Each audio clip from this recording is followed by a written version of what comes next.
नानक के पिता ने नानक को कहा, जब तू बड़ा हो गया, अब बहुत हो गई ये बकवास, ये राम राम की धुन,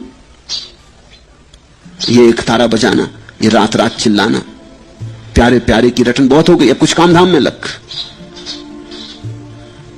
ये रुपए ले जा, पास के गांव से जाके कंबल खरीद ला, सर्दी के दिन आ रहे हैं, बिक्री कर, कंबल बिकेंगे, मेला भरने को है, लाभ होना चाहिए, इस पर ध्यान रखना।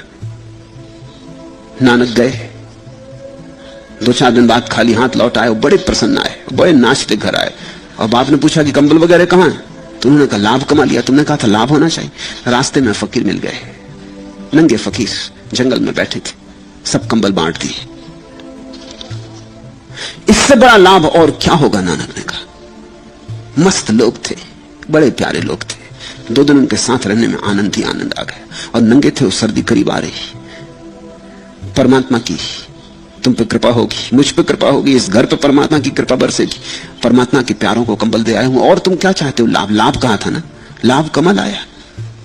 बाप ने सिर ठोंक लिया, उसने कहा ये लाभ हुआ, ये तो हानि हो गई।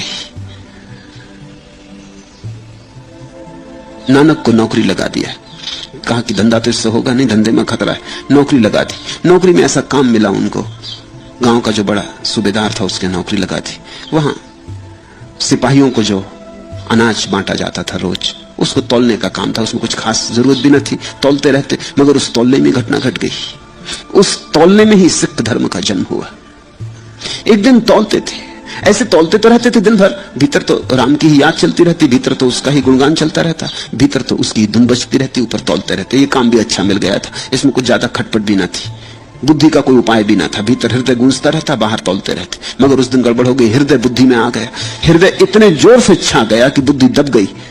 तौलते थे 10 पसेरी, 11 पसेरी, 12 पसेरी, और 13 पर आए तो पंजाबी में 13 तो 13 ही कहा जाता, तो 13 की याद आ गई, 13 यानी परमात्मा का। फिर रुक गए, फिर तौलते ही गए और 14 पे आगे ना बढ़े। अब 13 आ गया, उसके आगे और क्या हो सकता है? आखिरी पड़ाव आ गया, तौलते ही गए, सांझ हो गई और 13 खबर पहुंची सूबेदार तक कि वो आदमी पागल हो गया, वो 14 पे बढ़ते ही नहीं, वो तौले ही जा रहा है और 13 कहा जा रहा है। सूबेदार भी आया, देखा मस्त हो रहे हैं, कहा कि पागल हो गए। इस जगत में मस्ती पागल मत समझी जाती, इतनी मस्ती क्या, ये आंसू किस लिए बह रहे हैं? और 13 पे संख्या खत्म नहीं हो जाती, ये क्या 13 लगा रखा है? नानक खड़े हो गए, उन्होंने कहा फिर तुम संभालो, आखिरी पड़ाव आ गया, अब इसके आगे और कहीं जाने को नहीं, इसके आगे कोई गिनती नहीं है। अब ना मैं पीछे लौट सकता ना आगे जा सकता, अब तो तेरे पे हो गया, अब तो तेरे में हो गया, अब तो उसी का हो गया, अब मैं चला। परिवार परेशान हुआ, रिश्तेदार परिजन परेशान हुए कि ये लड़का पागल हो गया।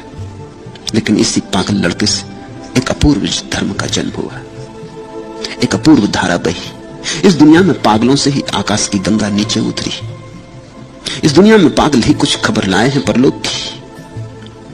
तो तुम ये मत पूछो कि क्या यह बढ़ते प्रेम का चिन्ह है या पागलपन है कोरा, ये दोनों है एक साथ। और पागलपन कोरा नहीं होता, ख्याल रखना, कोरा तो बुद्धि है, कोरी बिल्कुल निपट, व्यर्थ, असार, राख ही राख। पागलपन और कोरा, पागलपन तो बड़ा भरा हुआ होता, बहुत फूल खिलते हैं पागलपन में। तुम धन्यभागी हो अगर प्रेम में पागल हो जाओ, इससे बड़ा कोई धन्यभाग नहीं। बुद्धि की बुद्धिमत्ता किसी काम नहीं आती, अंततः व्यर्थ हो जाती, अंततः तो हृदय का पागलपन ही काम आता है। तो तुमसे मैं ये नहीं कह रहा हूं कि संसार छोड़ दो, और तुमसे ये भी नहीं कह रहा हूं कि तुम भी 13 पे अटक जाओ। 14-15 चलने दो, वो बाहर ठीक है, वो औपचारिकता ठीक है, संसार का काम है, उसे संसार की तरह चलने दो। लेकिन तुम्हारे भीतर पागलपन की धारा बहे, जितने दिन गमाए बिना इसके व्यर्थ गए। अब गिले हो, अब गुनगुनाओ, अब नाचो, अब ये मस्ती बढ़ने दो। और हालांकि दुनिया इससे राजी ना होगी, तो दुनिया को बताने की भी कोई जरूरत नहीं है। थोड़ी घड़ियां एकांत की खोज लो, द्वार दरवाजे बंद करके अपने पागलपन में डूब जाओ। प्रार्थना का कोई प्रदर्शन करना आवश्यक भी नहीं है। अगर कभी कोई तुम्हारे जैसे ही मन चले मिल जाए तो उनके साथ बैठ के सत्संग कर लेना, लेकिन बुद्धिमानों को बताने की कोई जरूरत ही नहीं, वे समझेंगे भी नहीं, उल्टा ही समझेंगे। प्रार्थना को एकांत में, अकेले में, मौन में होने दो। हाँ, कभी तुम्हारे जैसे ही पागलों का समूह मिल जाए तो फिर वहां डरना मत, फिर वहां रोकना मत, फिर वहां बहने देना। जहां 4 दीवाने मिलकर बैठ जाते वहां परमात्मा की बड़ी कृपा बरसती है। नहीं तो प्रार्थना अकेले अकेले चलने दो। रात के एकांत में द्वार दरवाजा बंद करके रो लेना। उन आंसू से तुम्हारी आंखें बड़ी शुद्ध होंगी, निर्मल होंगी। उन्हीं निर्मल आंखों से परमात्मा देखा जा सकता है।